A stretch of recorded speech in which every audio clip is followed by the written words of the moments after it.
Sabi nila, ang mga ginagawa ng matatanda ay ginagaya ng mga bata.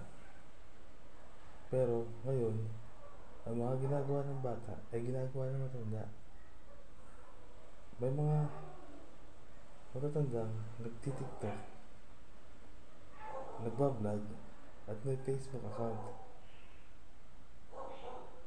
Nakikiuso na sa Gen Z at sa mga millennials. At ang sabi nila noon, ang batang makulit ay pinapalo sa puwet. Ngayon naman, ang batang makulit ay hindi na pinagsisilpo ng mga magulang.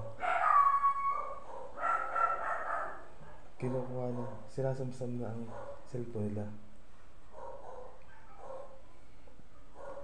At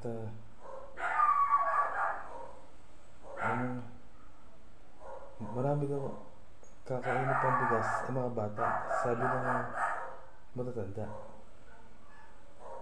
Pero ngayon, mahal na ang bigas, kaya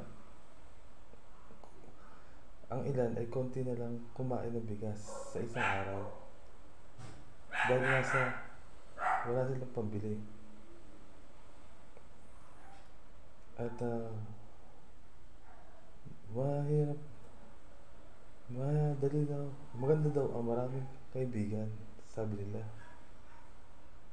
Pero yung ibang kaibigan ay sa mabuting usapan lang at sa kalokohan lang maasahan.